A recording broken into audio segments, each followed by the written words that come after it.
Hello students, ये current electricity हम लोग पढ़ेंगे चैप्टर 2। ये 7 मार्क्स का है। ठीक है, ये 7 मार्क्स का ये चैप्टर है। और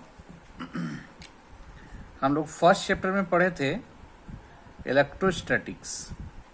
इलेक्ट्रोस्टैटिक्स में हम लोग चार्ज के बारे में पढ़ते हैं, जो चार्ज रेस्ट में होता है। और ये चैप्टर है करंट इलेक्ट्रिसिटी। इस चैप्टर में हम लोग पढ़ेंगे चार्ज के बारे में, आवेश के बारे में, और वो आवेश गति में होगा, मोशन में होगा। करंट का मतलब धारा, इलेक्ट्रिसिटी का मतलब चार्ज, आवेश मतलब आवेश धारा के रूप में रहेगा, माने आवेश चलेगा, है ना, मोशन में रहेगा। तो पहला टॉपिक हम लोग का है इलेक्ट्रिक करंट किसे कहते हैं। ठीक है, इलेक्ट्रिक करंट को भी बोलेंगे विद्युत धारा।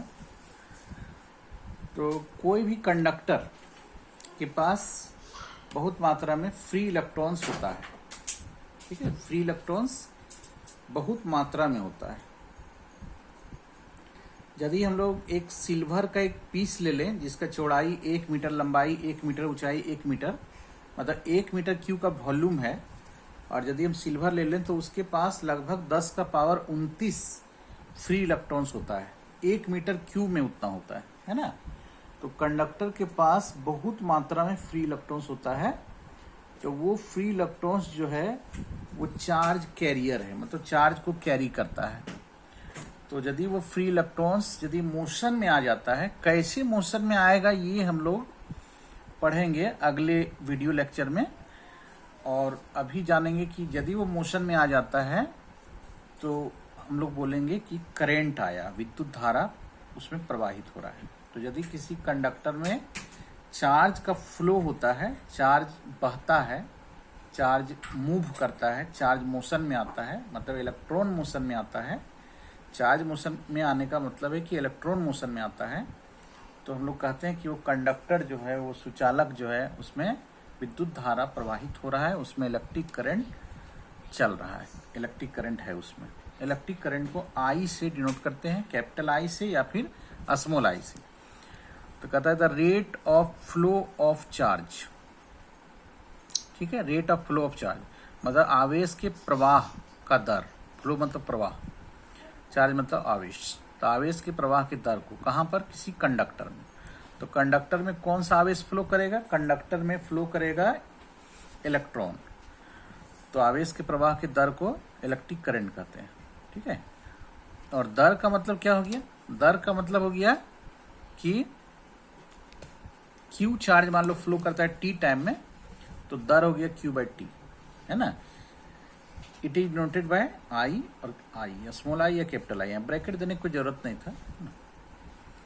Suppose Q charge flows through a cross section of a conductor, है ना। मान लीजिए ये कोई कंडक्टर है, तो इसमें बहुत सारा क्रॉस सेक्शन है, इसको क्रॉस सेक्शन बोलते हैं। ये इसको काटेंगे तो सर्किल मिलेगा इसे, तो क्रॉस सेक्शन है। तो किसी क्रॉस सेक्शन से क्यू चार्ज पास करता है टी टाइम में, तो करंट हो जाएगा Q by T. Q by T rate of flow of charge हो गया।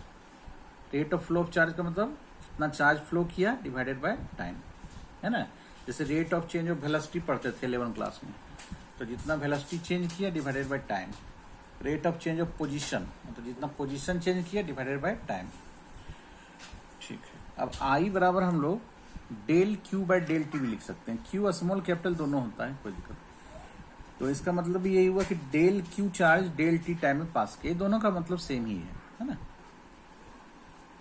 एलिमेंट्री फॉर्म में हम लोग क्या लिख सकते हैं, एलिमेंट्री फॉर्म का मतलब हुआ कि जैसे क्यू बाय टी लिखे उसको D Q by D T लिखेंगे, मतलब स्मॉल चार्ज स्मॉल टाइम, मतलब डी टी टाइम में डी क्यू चार्ज फ्लो किया। डी क्यू का मतलब वेरी स्मॉल चार्ज हो गया, डी टी का मतलब वेरी स्मॉल टाइम हो गया। जैसे यहाँ टी टाइम में क्यू चार्ज फ्लो किया, डेल्टा टी टाइम में डेल्टा क्यू चार्ज फ्लो किया, उसी तरह से डी टी टाइम में यदि डी क्यू चार्ज फ्लो करेगा तो इसको भी आई से डिनोट करेंगे, कैपिटल आई स्मॉल आई दोनों लिख सकते हैं। इसको एलिमेंट्री फॉर्म बोला जाता है, D Q by D T. ठीक है, तो यहाँ तक है आई बराबर D Q by D T, ये फॉर्मूला हम लोग के पास है। इसका भी जरूरत पड़ेगा, इसका भी जरूरत आएगा। तो न्यूमेरिकल में पता चलेगा कि दोनों का कहाँ कहाँ उपयोग होता है, अलग अलग जगह, है ना। अब हम लोग देखते हैं आई बराबर क्यू बाई टी होता है। ठीक है, आई बराबर क्यू बाई टी। तो आई को हम लोग ये आई बराबर क्यू बाई टी है, यहाँ क्यू बराबर एन ही लिख सकते हैं। हम लोग फर्स्ट चैप्टर में पढ़े थे कि चार्ज आके फ्लो कितना करेगा। तो चार्ज का स्रोत कौन है? इलेक्ट्रॉन है। तो मान लो एन इलेक्ट्रॉन फ्लो कर रहा है, तो एक इलेक्ट्रॉन के चार्ज को ई से दिखाते हैं, और एन इलेक्ट्रॉन रहेगा तो क्यू बराबर एन ई हो जाएगा। तो क्यू बराबर एन ई भी लिख सकते हैं, तो एन ई बाई टी हो जाएगा। तो क्यू बराबर एन ई बाय टी हो जाएगा, जहाँ एन जो है नंबर ऑफ इलेक्ट्रॉन्स है ना, इलेक्ट्रॉन्स मतलब फ्री इलेक्ट्रॉन। जब भी इलेक्ट्रॉन यहाँ बोलेंगे तो फ्री इलेक्ट्रॉन है ना, और टी टाइम है। इलेक्ट्रिक करंट का एसआई यूनिट एम्पियर होता है, और एम्पियर का मतलब कूलॉम पर सेकेंड। ठीक है, कूलॉम पर सेकेंड क्यों? क्योंकि देखिए आई बराबर क्यू बाई टी होता है, चार्ज का कूलॉम, टी का सेकेंड, तो कूलॉम पर सेकेंड, कूलॉम पर सेकेंड को हम लोग एम्पियर भी नाम देते हैं। ठीक है, एक पॉइंट यहाँ पर है कि electric current is one of the 7 fundamental quantities. हम लोग पढ़े थे 11 क्लास में कि फंडामेंटल क्वांटिटी और ड्राइव्ड क्वांटिटी, दो तरह का क्वांटिटी होता है, फंडामेंटल और ड्राइव्ड। फंडामेंटल क्वांटिटी 7 होते हैं, उस 7 में से एक हम लोग का इलेक्ट्रिक करंट भी होता था। Mass, length, time, temperature, electric current इसे बोलते थे, अमाउंट ऑफ सब्सटेंस और ल्यूमिनस इंटेंसिटी। तो 7 में से एक ये भी है इलेक्ट्रिक करंट, फंडामेंटल क्वांटिटी है। चार्ज फंडामेंटल नहीं है, चार्ज डेराइव्ड क्वांटिटी। 7 को छोड़ करके जितने भी फिजिकल क्वांटिटी होते हैं वो सब सभी क्या है? Electric field, magnetic field, force, momentum, velocity, ये सब डेराइव्ड क्वांटिटी है। फंडामेंटल 7 ही होता है, 7 होता है, उसमें से एक इलेक्ट्रिक करंट भी है। ठीक है, इलेक्ट्रिक करंट जो है एक स्केलर क्वांटिटी है, मतलब इसके पास मैग्नीट्यूड है, डायरेक्शन है, फिर भी स्केलर है। इलेक्ट्रिक करंट का हम बताएंगे डायरेक्शन भी होता है, मैग्नीट्यूड भी होता है, मैग्नीट्यूड को एम्पियर में मापते हैं, लेकिन फिर भी स्केलर क्वांटिटी है, वेक्टर नहीं है ये, है ना। क्योंकि because it doesn't follow triangles law of vector addition. मतलब वेक्टर, किसी क्वांटिटी को वेक्टर होने के लिए उसके पास 3 शर्त होना चाहिए। उसके पास मैग्नीट्यूड होना चाहिए, उसके पास डायरेक्शन होना चाहिए, और उसके पास वो ट्राइंगल्स रूल का फॉलो करना चाहिए या पैरेललोग्राम्स लॉ का फॉलो करना चाहिए। तो इलेक्ट्रिक करंट के पास मैग्नीट्यूड है, डायरेक्शन है, लेकिन इस रूल का फॉलो नहीं करता है। ट्राइंगल्स लॉ का चर्चा कई बार न्यूमेरिकल में आया था फर्स्ट चैप्टर में, है ना। थोड़ा सा हम लोग यहाँ चर्चा कर लेते हैं। मान लीजिए इस वायर में 2 एम्पियर का करंट आ रहा है, इधर से 3 एम्पियर का करंट आ रहा है, तो इस वायर में 5 एम्पियर करंट होगा, है ना। ठीक है, मान लीजिए इधर से 2 एम्पियर करंट आ रहा है और इधर से 3 एम्पियर करंट आ रहा है, इस वायर में 5 एम्पियर करंट जाएगा।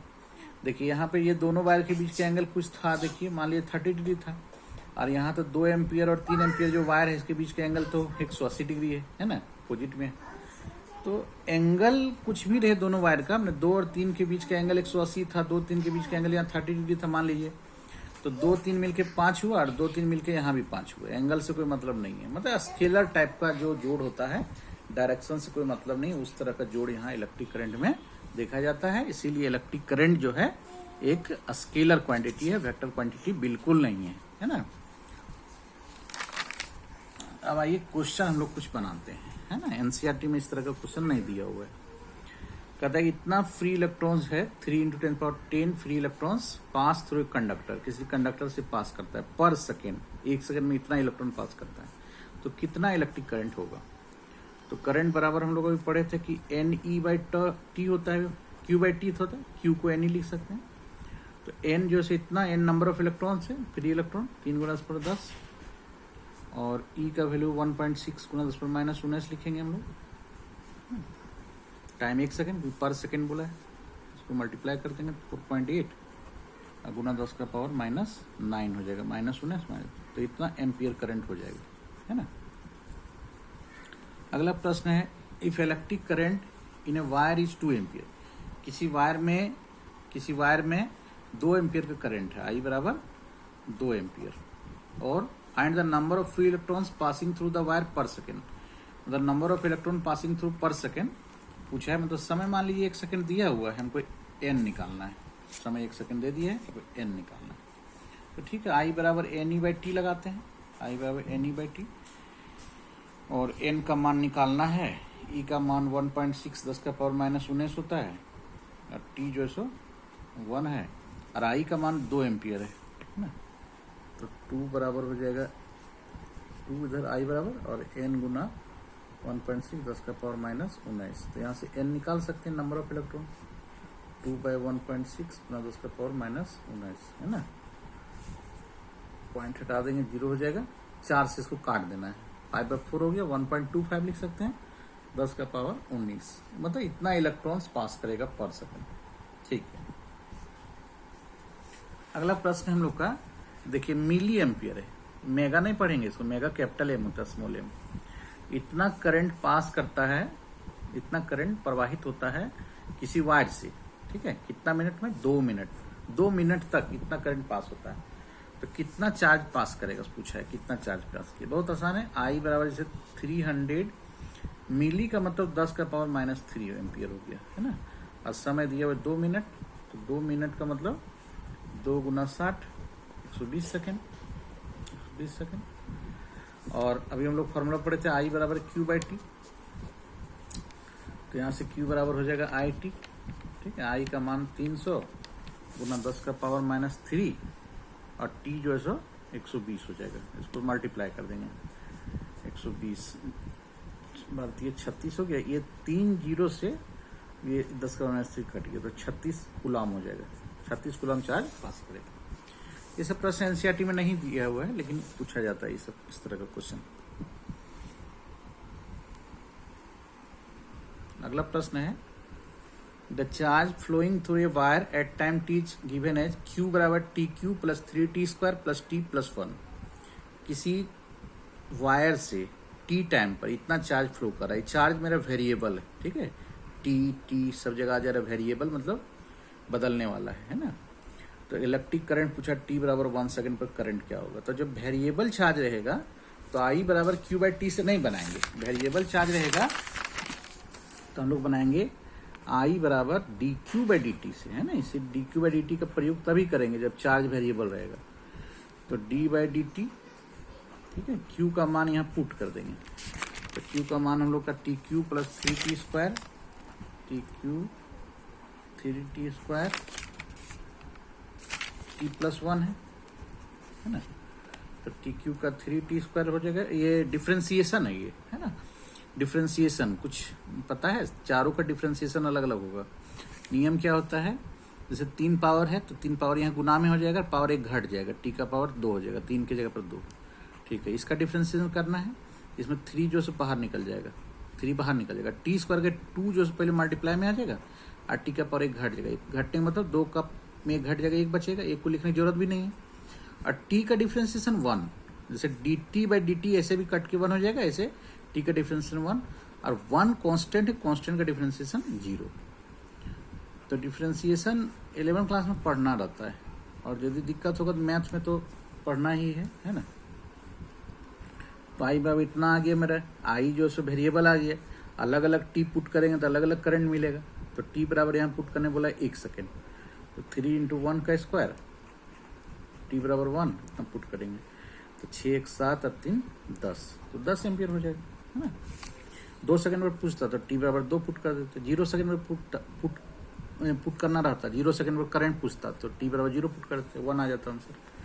ठीक है, अगला प्रश्न है कि किसी वायर में करंट दिया हुआ है। करंट देखिए वेरिएबल दिया हुआ है 2t प्लस 3, टी आ गया मतलब वेरिएबल आ गया। पूछता है कितना चार्ज पास करेगा वायर से 10 सेकंड में, 0 से 10 सेकंड। तो जब यहाँ भी हम लोग यही फॉर्मूला लगाएंगे कि आई बराबर D Q by D T. जब भी वेरिएबल आ जाए, चाहे चार्ज वेरिएबल रहे, करंट वेरिएबल रहे, तो D Q by D T elementary form का ही प्रयोग होता है। तो यहाँ से हम लोग डी क्यू बराबर लिख सकते हैं आई डी टी, है ना। तो आई का मान कितना है 2t plus 3, 2t plus 3 D Q बराबर, ठीक है।